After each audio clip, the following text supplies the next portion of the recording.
This is a story of Francis Popkin. In 1981, I got a knock on the door and opened the door, and there's this guy, 6'1", broad at the shoulders, narrow at the hips, classic, blue jeans, shirt kind of like this. And he says, I go, yes, could I help you? And young, 18. And he says, yeah, the people at the seminary told me I should stop in here.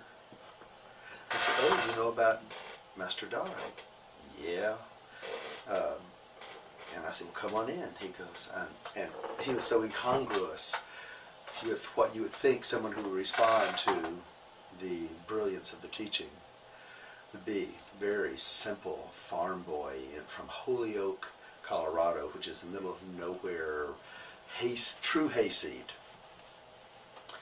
And and he tells me all this, and I go, so how did you come to find Master Da? He goes, well, when I graduated from high school last year, I was in mental pain all the time. And I talked to my father at my Catholic church, and he didn't help whatever he said. I read the Bible, and it didn't help. So I called Denver and found a bookstore. I looked in the yellow pages and found a spiritual bookstore, and I called him up and I said, what's the latest thing you got on truth? That's what he said. That's what he said. And they said, well, you'll just have to come and check it out for yourself. So I drove down to Denver, which is about 2 hours. I drove down to Denver and I looked at every book in the bookstore. And I picked out this one, The Enlightenment of the Whole Body, which was a tome of most sophisticated spiritual instructions in the history of the world at the time. And I said, this just didn't match. And I said, yeah. And he goes, well, I just opened it up and I just let my eyes go across all the words. And when I be doing that, my mental pain would go away. He said, and then I read the entire book cover to cover, and all the time I was reading it, my mental pain would go away. And I said, yeah, and, I'm trying to find out where he got all, what. And he goes, and then I thought, what if I understood what it said? And so I got myself a dictionary, and I put it right beside me, and I just read it. Every time I came to a word I didn't know, I looked it up. And I read the whole thing again, cover to cover. I love it. And I said, wow, I'm the only person I know that's read the whole thing cover to cover twice. He said, oh, then I read it again, cover to cover. And I thought, oh my God, he is returned. I said, let me just ask you one thing. Is this real? Is he who he says he is? And I said, oh, most certainly. He goes, have you told the Catholic Church yet? And I said, yeah, they're not interested again. And I kept like, Francis, what is there some part of this book that moves you? I'm trying to figure out what he latched onto that he got it, because I'm cognitively challenged and challenging and challenged too in some way.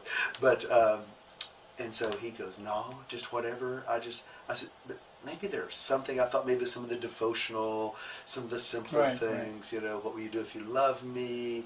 Oh, friends, do not fail to mind me. I am the sweetness. Some of these things. And so I kept punching him. And he goes, oh, well, there is this one thing. And I said, oh, tell me, show me. He opens it up, page 239, and he goes, truth, and he reads it to me. Truth is in the moment, this instant, in which there's no meaning, no cause, no motive to any effect. The radiance of ignorance is the reality. And all phenomena only test our realization and sufficiency of that. It is neither subjective nor objective relative to this moment. It is the condition of all conditions.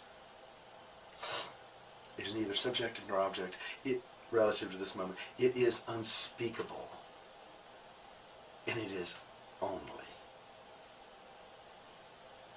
And he looked up and says, I don't know. Whenever I read that, something happens.